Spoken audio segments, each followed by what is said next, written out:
Hello, dear students. Get ready for a fun audio lesson of English ahead. Here we will learn and have a great time together. Unit 1. The River Bank. The mole worked very hard all the morning. He cleaned his little home and had dust in his throat and eyes, and splashes of whitewash all over his black fur. Spring was moving in the air above and in the earth below and around him, penetrating even his dark and lowly little house.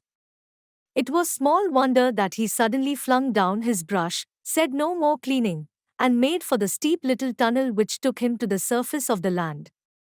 So he scraped and scratched and scrabbled till at last, with a pop, his snout came out into the sunlight, and he found himself rolling in the warm grass of a great meadow. He thought his happiness was complete when suddenly he stood by the edge of a full-fed river.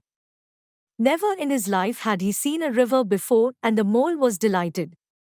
By the side of the river he trotted as one trots, when very small, by the side of a man who holds one fascinated with exciting stories, and when tired at last, he sat on the bank and looked across the river. A dark hole in the bank opposite, just above the water's edge, caught his eye, and dreamily he considered what a nice and cozy dwelling place it would make for an animal with few wants and fond of a riverside residence.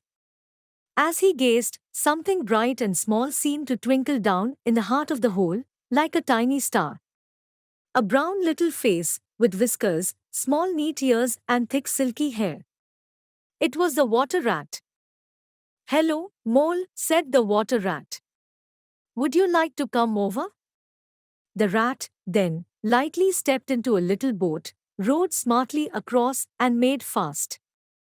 Then he held up his forepaw as the mole stepped gingerly down and found himself actually seated in the stern of a real boat.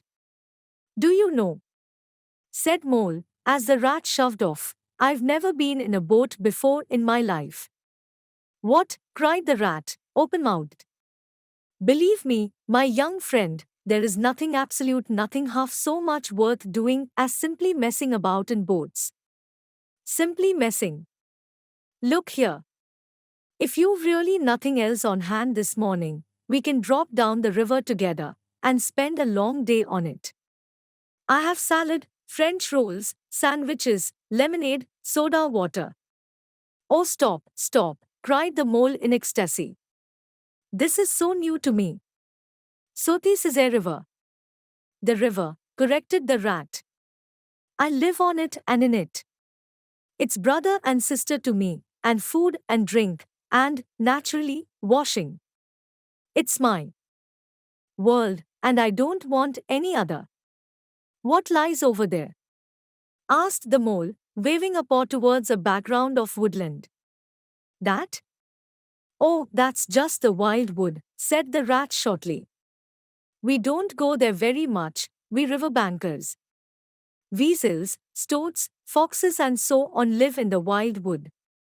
They're all right in a way, but, well, you can't really trust them, and that's the fact." "And beyond the wild wood?" "Again?" asked Mole.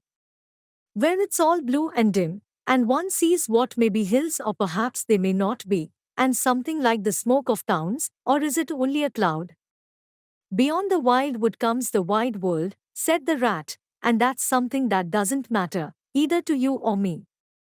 I've never been there, and I'm never going, nor will you, if you've got any sense at all. Don't ever refer to it again, please. Keep on watching for mastering in reading, listening and speaking skills.